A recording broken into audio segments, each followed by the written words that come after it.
Good evening. I'm Teresa Skupik, and this is Forum Daily for Tuesday, June 3rd. Unity was a reoccurring theme coming out of the first ministers' meeting in Saskatoon on Monday. Premiers met with Prime Minister Mark Carney to pitch their ideas for nation-building projects and seemed pretty pleased with the progress that was made. I'm going to be very blunt here. This has been the best meeting we've had in 10 years. Simple. Best meeting I've had in 7 years. And there was no expectations that the Prime Minister was going to come out and say, you get that project, you get that project. It was a great discussion. Now, we were all talking. Now it's time to put it into action. All of us are responsible. But I thought it was an incredible meeting, great communication, great collaboration, and we all walked out of that room united. And that's the most important thing. Now the Prime Minister is going to go to work, get the legislation passed, and we'll divvy it up. Mr. Carney's government is preparing to table legislation that would fast-track projects deemed to be in the national interest. A list of projects wasn't finalized on Monday, but the Prime Minister said he will move quickly to start getting projects approved. They're in various stages of preparation. They're in various stages of preparation. I think there's a shared understanding based on our discussion of the main criteria for consideration. I listed them. They're in the communique. I'm not going to repeat them given interest of time. We will work with project proponents on assessing projects relative to those criteria. As those criteria are increasingly well understood, in the national interest, Indigenous participation, example, advancing clean energy, material benefits to Canadians. As those are increasingly well understood, building the resilience of Canada, strategic economy of Canada, autonomy of Canada, more projects will come forward. It's not like the gate doesn't come down all of a sudden. Projects will also fall by the wayside because they won't necessarily meet all those criteria. It's a living list. But what's being clear is what's being put in place, or what is being proposed, will be proposed in legislation, is the ability of the federal government to devote the right resources to these projects, to make quick decisions about those projects that respect our environmental responsibilities, other responsibilities, work with the provinces directly to move forward and to get the country building. Mr. Carney listed a number of projects that were discussed, mostly focused on trade, energy infrastructure, and critical minerals. Premier Doug Ford shared his reaction to Mr. Carney's long list. I described him today as Santa Claus. He's coming, and his sled was full of all sorts of stuff. Now he's taking off back to the North Pole. He's going to sort it out, and then he's going to call us. So, and we're building a short of Santa Claus is my big belly. I got to loan it to him. Well, and we're building a port at the North Pole, I think. That's right, absolutely. And critical minerals up in the North Pole. New Brunswick Premier Susan Holt picked up on Mr. Ford's joke to emphasize the feeling of unity coming out of the meeting. And if I could build on the example that Doug gave, I think one of the critical pieces here is the unity. So while on Christmas morning at my house, my kids are pretty excited and not fighting each other over their toys, New Brunswick is really excited to see the Eastern Energy Partnership as a priority project. And we are in full support of our colleagues in the West advancing the Western and Arctic corridor. And we're not going to be in competition with each other, because we're in support of every province here advancing their interests in a way that we're all aware of, that we're all supportive of, and that demonstrates to Canadian the unity among Canadian premiers, the strength around this table, that we're all on the same page to build an economy that serves every Canadian from each of our positions in each of our provinces. The Federation of Sovereign Indigenous Nations says that the exclusion of Saskatchewan's 74 First Nations from the federal provincial meeting Monday represents a breach of constitutional obligations. The FSIN says the decision will undoubtedly impact First Nation communities and their jurisdictions. When speaking to reporters ahead of a cabinet meeting this morning, MP Sean Fraser spoke on the importance of including Indigenous leaders in these decisions. Well, look, I think when we get down to the actual project decisions, it's important that we fully understand the potential impact that those projects could have on rights that are protected in our treaties and, again, protected by our Constitution before we actually move forward with specific projects. We have had some engagement to date leading up to this First Ministers meeting, which is ongoing. The Prime Minister has committed to engaging over the course of the summer directly with Indigenous leaders as well. We've learned over the course of Canada's history, if you exclude rights holders from the conversation, in the long term, it's actually going to slow you down. So putting in the work up front to make sure that the nature of the rights that could be impacted are well understood, and moving forward, preferably in collaboration with Indigenous partners, is going to set you up for success in the long term. But just let me finish this one point. But it's also very clear in my community and communities across the country, Canadians want to see major projects that advance the national interest approved more quickly than the existing regime has for those key projects that are nation building. So the Prime Minister has made that commitment. We're going to be moving forward with measures that will help move forward those projects in the national interest, but we're going to do what we can to do it in collaboration with Indigenous partners along the way. Crown Indigenous Relations Minister Rebecca Alty says building up First Nations infrastructure is critical, but doesn't qualify as nation building. Ottawa is developing legislation to fast-track what it calls nation-building projects with a streamlined regulatory approval process. Ms. Alty says that closing the First Nations infrastructure gap would be pursued outside the proposed legislation. The Chief of the Assembly of First Nations has said that it should be considered nation-building because addressing the shortage of all-season roads and internet connectivity would boost the economy. Mark Carney says that Ottawa is speaking with Chinese officials at the ministerial level to work on urgently removing Chinese tariffs on Canadian agriculture and seafood products. Mr. Carney says that the removal of tariffs is an issue of top priority for the federal government. The Canadian government is engaging with its Chinese counterparts, including at the ministerial level, and we'll continue those discussions. They are a top priority for us. I would just add to that, that is precisely what this will take to not only secure our market access for products like canola oil and canola meal in the long term, but to secure a more broad trading relationship with China. They are the largest, they are the largest populated country in the world, and likely one of the largest economies in the world as well. The fact that the federal government is working diligently not only to have those tariffs removed, but working diligently to broaden that relationship into the future, I think is precisely what we need to do as a nation. That's a major priority for Manitoba as well, and I think it speaks to the fact that we're trying to solve this complex multivariable equation. We have the Trump administration on one side, and then we have an ascendant People's Republic of China on the other side. A nation of our size, which has great people, abundant natural resources. The element to be able to solve that equation that confronts us is unity. Beijing imposed retaliatory tariffs against Canada in the form of 100% on Canadian canola, meal, peas, and seafood. They came into place after Ottawa slapped levies on Chinese-made electric vehicles, steel, and aluminum. An association representing duty-free stores and a group of 15 border city mayors have written a letter to the federal government asking for financial support and clarity on export rules.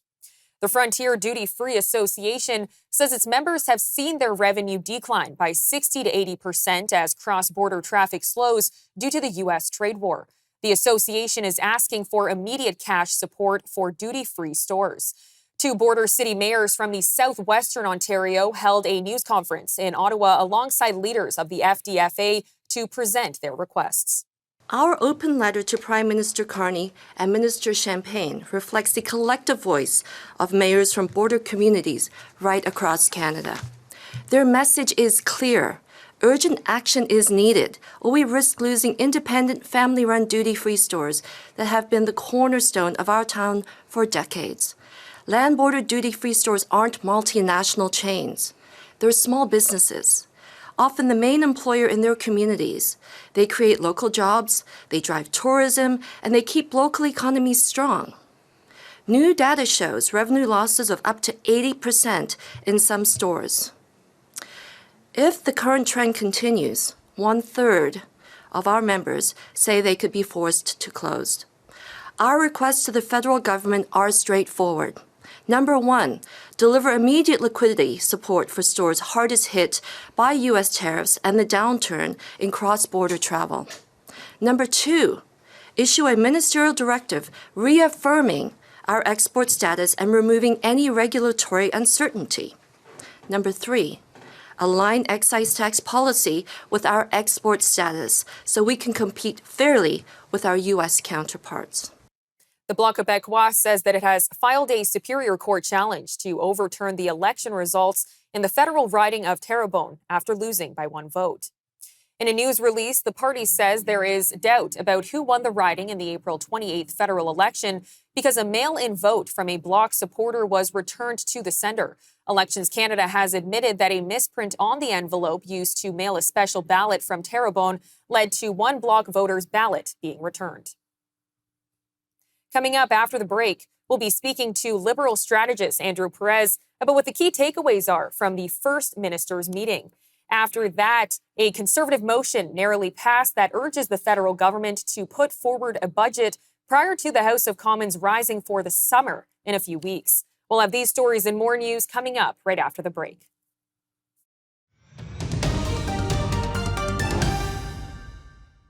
Late yesterday, in a first test for Mark Carney's government, a Conservative motion narrowly passed that urges the federal government to put forward a budget prior to the House of Commons rising for the summer in just a few weeks. Right after the vote, Conservative MP Michael Barrett took to social media to celebrate the results. So the first breaking news for you from me for this parliamentary session is that a Conservative motion requiring an accounting of Canada's finances, with Mark Carney having to produce a budget this spring. Now, Prime Minister Carney said he wasn't going to produce a budget at all this year, then said he would do it this fall. And then he tabled a bill with $500 billion in spending. Now, this is extraordinary. He said he was going to cap increases to government spending at 2%. This is an 8% increase. It also sees massive increases to consultants outside of government. I want you to think Arrive scam when we talk about consultants. So we need accountability. We need to see what's happening with this $500 billion. Is this more inflationary spending? And is that why the Carney Liberals don't want it scrutinized by parliamentary committees and by members of parliament from all parties? So this is a big win, and it's important. This is an important test for the new Prime Minister because he doesn't have a majority. So will he meet the deadline and get this budget in front of parliamentarians this spring? Well, stay tuned. We're just getting started. This week's First Minister's meeting in Saskatoon is making headlines, not just for what was said, but for how it was received. Ontario Premier Doug Ford called it the best meeting in the last decade, raising questions about what exactly made this gathering stand out, from climate concerns and trade tensions to Indigenous involvement and fiscal responsibility. The stakes were high, and so were the expectations, specifically on one of the key topics of being an energy superpower.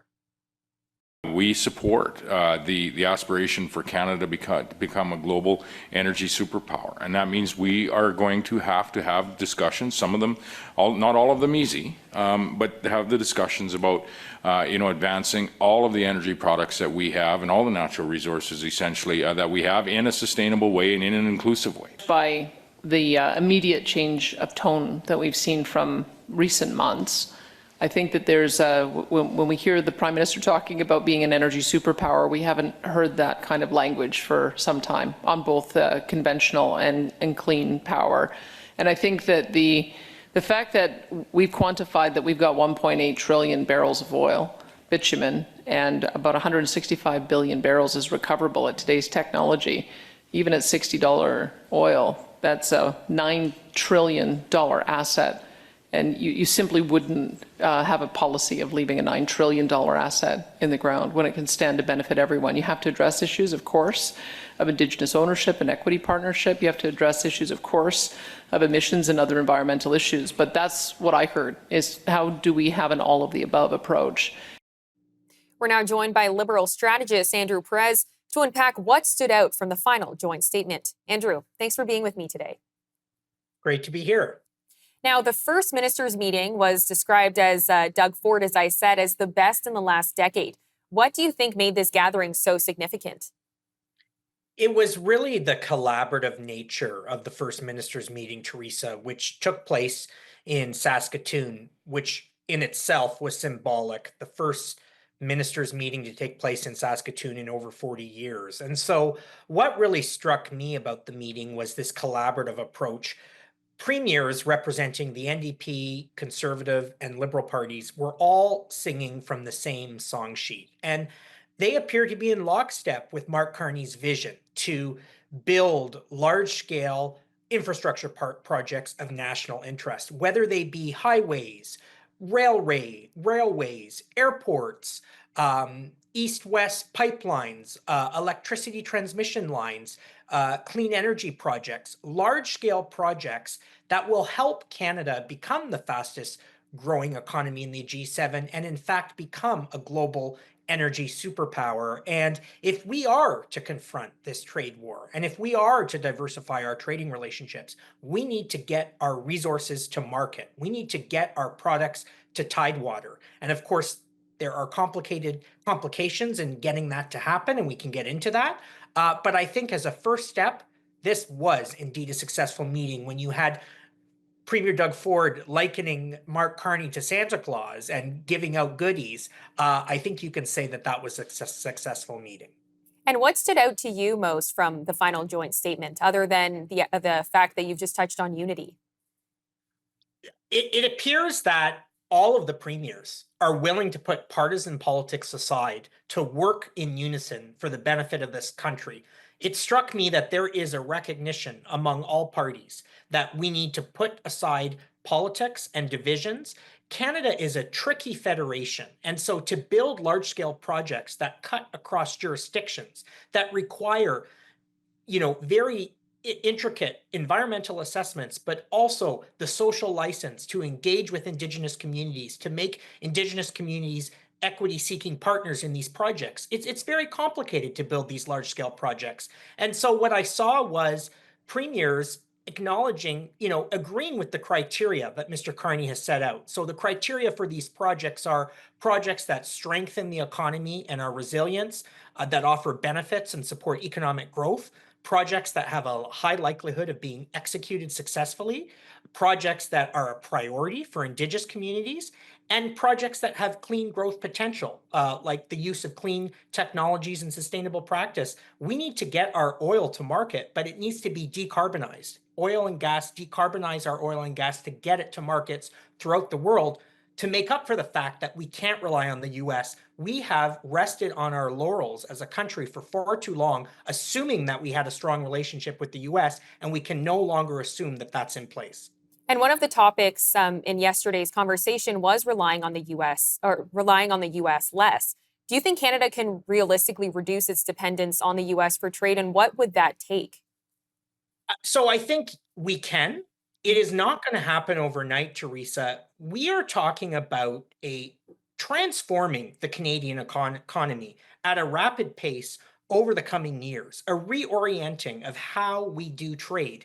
There are so many markets in Europe and in Asia that are untapped.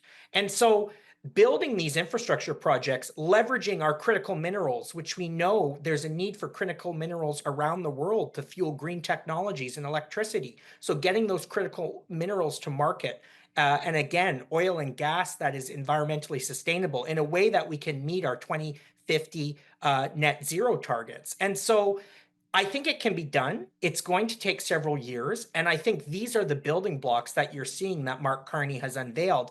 Mark Carney is attempting to do something, mind you, that his predecessors, Justin Trudeau and Stephen Harper, weren't able to do. Get large-scale infrastructure projects built in a way that's sustainable. The Harper government was criticized for ramming over environmental assessments and expediting projects too quickly, and the Trudeau government was criticized for allowing projects to be bogged down and not getting those assessments completed. So it's a tightrope that the Carney government is walking, but I think in working so closely with the premiers, they'll have a chance at success. Well, we were just talking about trade, and Doug Ford's really taken the reins with interprovincial trade. And on Sunday, he made the announcement that he's teaming up with Saskatchewan, PEI, and Alberta to now take the next step and break those barriers. Do you see other provinces starting to follow suit, or do you think it'll continue to be Ontario that's going to be taking the reins and leading that conversation? I hope that other provinces follow suit. I think there's a recognition that these internal trade barriers, which, by the way, encumber labor mobility across provinces, the free flow of goods across different provinces, This has been restricted for decades. And so we saw Premier Ford sign a memorandum of understanding with the Manitoba government under Premier Wab Kinew, and I think that was an encouraging first step. And we know that Mark Carney has committed to eliminating internal trade barriers by Canada Day, July 1st, and that there will be a piece of legislation before Parliament to do so in the coming weeks. Now, the talk of the pipeline has been a hot topic. People are worried about the environmental impact. With this project, what is the federal government going to do to manage the environmental impact so that there aren't as many critics that are expressing concern about it? The Carney government will need to work very closely with industry, Indigenous groups, and environmental groups to ensure that these environmental assessments are thorough, that there are consultations, but that the projects don't get bogged down. That's why Carney has announced a major projects federal office, which will coordinate these projects, set out clear criteria for these projects, and work with the premiers to ensure that these projects are benefiting every province. So it's a challenge, but I think this strategic approach will make it happen. Well, Andrew, as always, thank you so much for the time. Thank you for your time. Take care.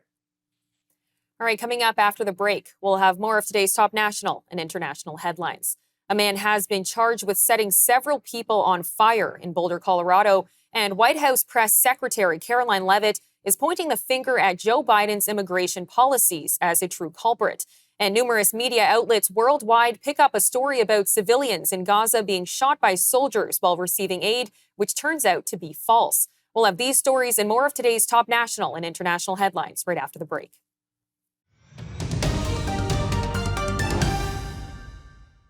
A 45-year-old man has been charged in a fiery attack on Sunday on demonstrators in Colorado who called for the release of Israeli hostages in Gaza. 12 people were injured in Boulder after what authorities are calling a targeted act of terror. Police say the suspect, Mohammed Sabri Solomon, used a makeshift flamethrower and threw an incendiary device into a crowd. Witnesses say he shouted, quote, "Free Palestine" during the assault. Mr. Solomon now faces multiple state charges of attempted murder, along with a federal hate crime charge. A spokesperson for the Israeli Prime Minister addressed the Boulder attack. To Boulder, Colorado, the Prime Minister and the entire state of Israel pray for the full recovery of the wounded in this vicious terror attack that took place in Boulder, Colorado. Israel trusts the American authorities will prosecute the cold-blooded perpetrator to the fullest extent of the law, and will do everything possible to prevent future attacks against innocent civilians. It's very clear by now. These are anti-Semitic attacks, and they're happening around the world. And we are also very clear, and we know that they are a direct result of the blood libels against the Jewish state and its people, and this must be stopped.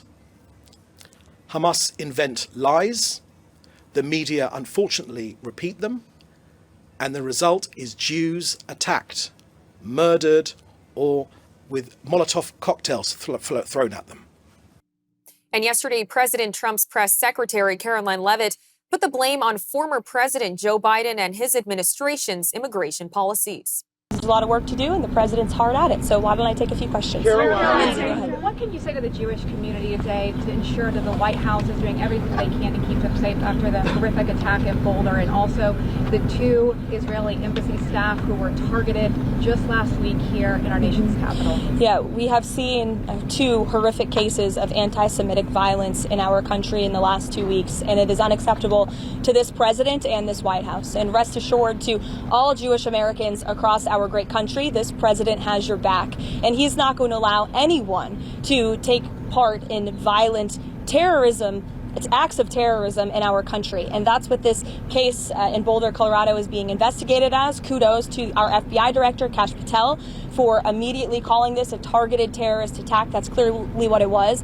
But I'd also like to point out that this administration has done more than any administration to curb this violence and to curb illegal immigration. We secured our border in record time, but we're also tightening up our visa process and our legal immigration process. And we know that this individual, this terrorist, was allowed into this country by the previous administration, was foolishly given a tourism visa, and then was illegally allowed to stay. These individuals are going to be deported, and we're not going to tolerate such violence in our country. Andrew Donaldson from OrdinaryTimes.com has more on the attack and the White House's claim.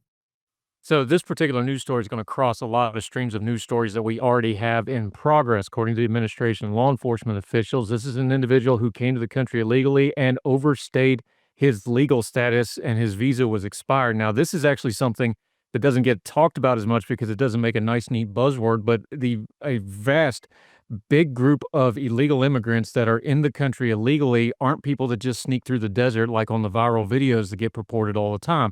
They're people that come here legally and overstay their visa or don't keep up with their paperwork or don't show up for their appointments or so on and so forth. So this is actually something that plays directly into the illegal immigration narrative that is already ongoing. Now we go to the violence part of it and the targeting specifically of this demonstration and Jewish people. This also plays into the administration's long-running debate over anti-Semitism maneuvers. They've used this for higher education things, places like Harvard and Columbia, as a bit of a cudgel to attack them in other areas as well.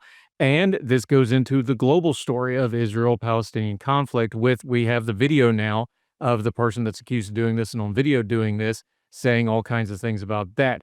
All of these things converge to make a big hot mess. So there's a couple things we got to parse through.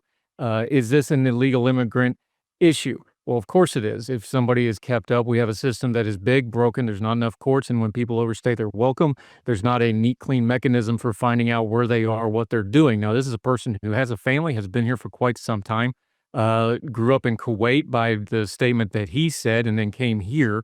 So the background on this person is going to be interesting because he is a family person. He does have what would otherwise be called a stable life. What radicalized him into wanting to do this? We know what his statements are, but what was the process of going from point A to point B to throwing fire at a group of protesters? Now, there's the wider issue of this is in Western countries, how do you deal with something like this? Now, they're going to jump all over the immigration angle of this, and rightly so. You do have to have secure borders and vet people. But it's also an issue of what do you do with people when you have people saying things like by any means necessary and globalize the intifada? Do you believe them or not? Now, a lot of people in the West may not even understand what those terms really mean, and they may just be saying them. But if they mean it, the end result of those words has to be violence because that's what those words mean. So how do you parse that out in the West where you have societies that are built on free speech and open protest? These are complicated questions that are really hard to answer. We have a person who did a vile, despicable, violent thing that should be prosecuted to the maximum extent of the law. And underneath that, we need to understand the various issues that converged on this point: illegal immigration, anti-Semitism, the Palestinian-Jewish conflict that has gotten people fired up and driving more and more violence over the years. All these things converged in this one news story. We need to parse them out carefully, but this is politics, and we don't do that. So we're going to do the thing where we buzzword it, and everybody's going to pick out the one little thing they want to focus on.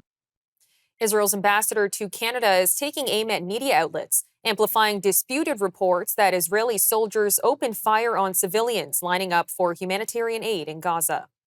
Numerous media outlets picked up a story released by the Palestinian Health Ministry, saying that 31 people were killed by Israeli soldiers who shot at civilians receiving aid on Sunday. However, findings from an Israeli government inquiry found that Israeli Defense Force soldiers did not open fire on the civilians. I just want to reiterate a couple of points about why media reporting of this is so important, is so very important, because it is clear that Hamas are trying their hardest to keep their own people, Gazans, away from the GHF distribution sites. They are trying their hardest. Why? Because that is their last hold on power. So just a few days ago, on June 1st, Hamas claimed Israel had killed 31 people at an aid site in Rafah. The New York Times and others ran with it. Then we've released an Israeli drone footage showing that Hamas gunmen opened fire on the crowd. Now, did the media lead with that correction? No. The damage has been done, unfortunately. Or in March 2024, I can give you loads of these examples. Al Jazeera aired a woman claiming that the IDF soldiers had raped and murdered women at the Al-Shifa hospital. She later admitted she'd made it all up. Al Jazeera quietly deleted the video, but the lie went global. We were joined by Rachel Lester from the IDF Reserve Spokesperson's Unit for more on the misreporting. What the media got wrong is that they've been claiming that there has been this kind of widespread violence going on at the sites where the Gaza Humanitarian Foundation has been distributing aid throughout Gaza the last several days. That is not true, and that is just this kind of fear-mongering that Hamas and Hamas supporters want to get out there. But there has not been widespread violence. There have been a couple of isolated incidents, though we do not know the details of yet because the IDF is still investigating. There's a video that went up yesterday, if I'm correct, that showed Gazan gunmen opening fire on Gazan civilians in the area that the aid was distributed by the Gaza Humanitarian Foundation. I think what went wrong from the media's point of view was that they mistakenly assumed, attributed, believed Hamas in that the IDF troops were the ones that had been shooting at the Gazan civilians. That is patently not true. But we don't know who the people who were shooting at the civilians were, if they were directly Hamas members, if they were affiliated with Hamas, if they were just, the civilians that we like to call people that we don't know their affiliation very well. And I think it's also important to say that the Gaza Humanitarian Foundation itself, the organization itself, has been saying that the distribution of aid has been peaceful, and the statements that have been made by Hamas are just trying to fearmonger, rile up people, prevent civilians from getting the aid that Hamas wants to hoard for itself. And the media has time and time again bought it, sold it, been wrong, is retracting it. It's embarrassing. We also asked Ms. Lester about the accusations from today about another alleged incident involving the IDF and those collecting aid. Today, what we know so far is that an unidentified group of people made their way toward the IDF troops that were guarding the Gaza Humanitarian Foundation's distribution of aid, and they were doing so in a way that was threatening the IDF troops because there is a predetermined route that is allowed for people to be traveling back and forth. It's specifically pre-approved so that Hamas can't get in or out. Now, these people approached the specific troops that were guarding that area, and they did not retreat when the IDF shot warning shots. So the IDF was forced to take real shots, and we don't know how many people were injured. We don't know exactly who the people were. And all of that is currently under investigation, and any reports that Hamas has put out thus far should not be taken at face value. Coming up after the break, former Prime Minister Stephen Harper calls for Canada to renew its ties with India, and Chorus Entertainment announced its new channel lineup. We'll be right back after these messages.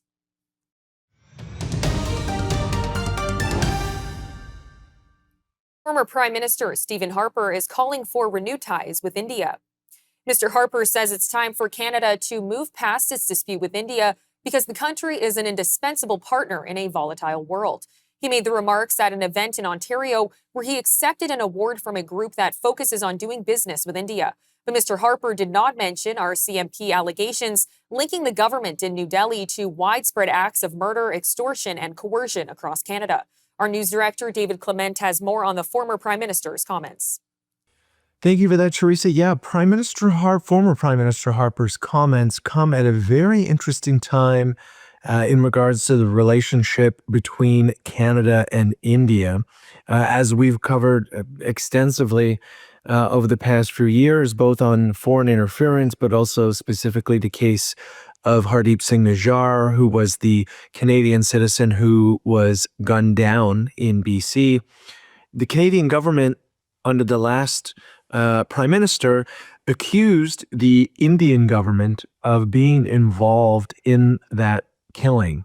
That obviously has massive implications. We're talking about a Canadian citizen murdered on Canadian soil, and our government has alleged that the Indian government was involved in that targeted killing. And so Prime Minister Harper's comments come at an interesting time, and the reason why it's interesting is, one, because India-Canada relations have really kind of fallen by the wayside with the looming trade war and Trump's threats to Canadian sovereignty, but also interesting in the context of foreign interference, which is still a hot topic issue, something that's maybe primarily focused on China and Chinese foreign interference, especially in the last election. But what it appears as though the former Prime Minister is doing is making a play for increased integration with the Indian economy. It's important to remember that India has historically been an ally. We also share the same roots under the British monarchy. It's the world's largest, becoming the world's largest economy. It's the world's largest democracy. And so there may be an angle there in terms of why Canada would want to re-engage with India. One, because it's growing and significantly increasing its economic output. You have this large emerging middle class in India whom are potential consumers for Canadian businesses. They also do a lot of manufacturing in India, so potentially a source for some of our manufacturing needs, depending on how the relationship with the U.S. Unfolds over the remainder of Trump's term. And so it does look like former Prime Minister Harper is acknowledging, I guess, that India is a global economic powerhouse and that Canada needs to re-engage. And what also makes this important is that despite the fact that he's no longer in politics, Prime Minister Harper in conservative circles is still considered and thought very highly of. He is the creator or the godfather, or however you want to frame it, of the modern Conservative Party, winning its first leadership race when the Reform Party and the Progressive Conservative Party merged. And so what the former Prime Minister says has a lot of weight in Canadian politics, and we'll see where this goes in terms of the policy stances, or if the Conservative Party more formally picks up this type of position.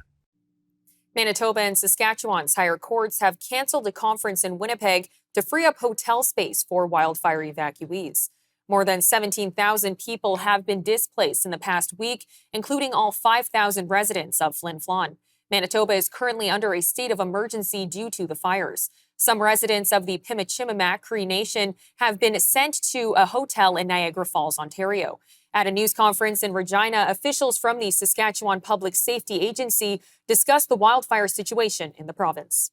Currently, we have 16 active fires in Saskatchewan. That's 219 so far this year. Our 5-year average is 131 for this time of year. So significant fire activity in the province. Only 5 of those 16 fires are contained. 6 are not yet contained. 4 are being assessed. I have ongoing assessment on them. Well, I can say that the province is taking, best efforts. This is not an easy task. The situation is fairly dynamic. One of the issues that is of concern that happens is multiple agencies are assisting in moving people out and finding them. So it's not just one agency, one phone call. So people do get confused if they're being moved out by one and they're looking for support, but they end up talking to another.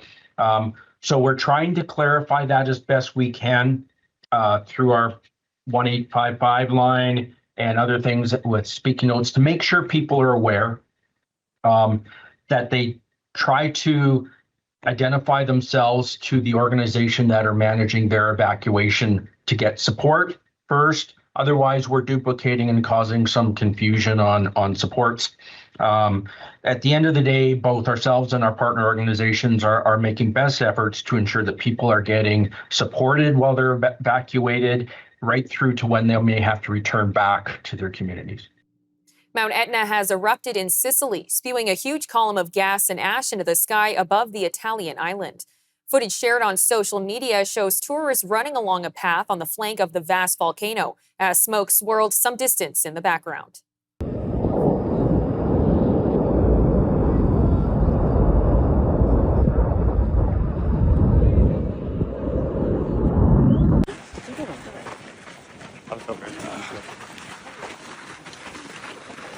Hey, la banda.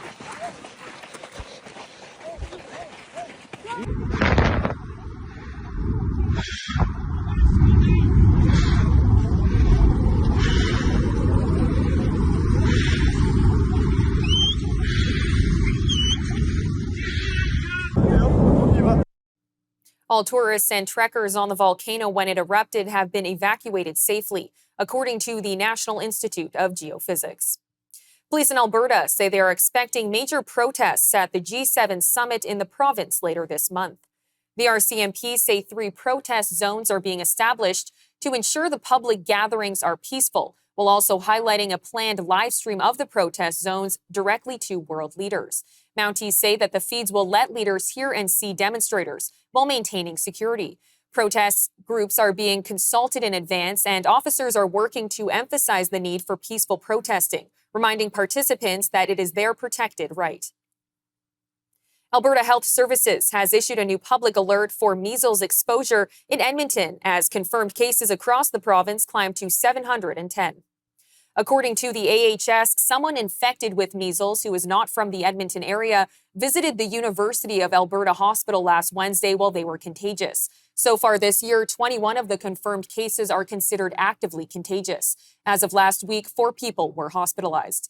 The province's health agency also continues to warn residents in the South Zone, the area hardest hit by the outbreak, where 520 cases have been reported to date. Chorus Entertainment is promoting new stars and the return of their popular shows across its main network Global and its specialty channels. This includes the first full season of content for 2 newly rebranded channels, Flavor, focused on cooking, and Home, which features design and renovation shows. These channels launched in December after Chorus lost the rights to air the Food Network Canada and HGTV Canada, which are now owned by Rogers. The programming update comes shortly after Chorus reported a second quarter loss with revenue down 10% compared to the same time last year. Soccer star Christine Sinclair, curler Kevin Martin, and alpine skier Eric Gay are among the athletes who will be inducted into Canada Sports Hall of Fame this year.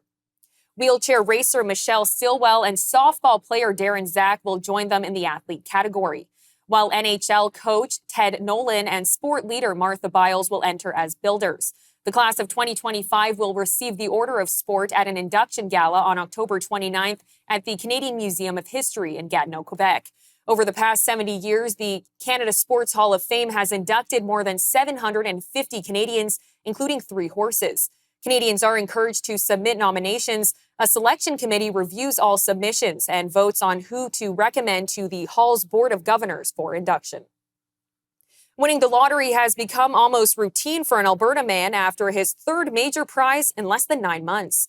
Sirkin has won $500,000 in a Lotto Max draw last August, followed by $1 million in the Lotto 649 draw in November. Now he's added another $1 million from a Lotto 649 Classic draw in May, bringing its total winnings to $2.5 million. In a statement, Mr. Sturkin said he's retired, a cancer survivor, and has been playing Lotto 649 since it launched in 1982. After his last big win, he and his wife took a trip to Hawaii, and this time he says they're planning a trip to Newfoundland. I'm Teresa Skubik, and that'll do it for your look at national and international news for today. For more news on demand, you can always visit our website at forumdailynews.ca and make sure to follow us on our social media handles on X and TikTok. You can also watch all of our commentary programming on the News Forum YouTube channel. Good night, Canada.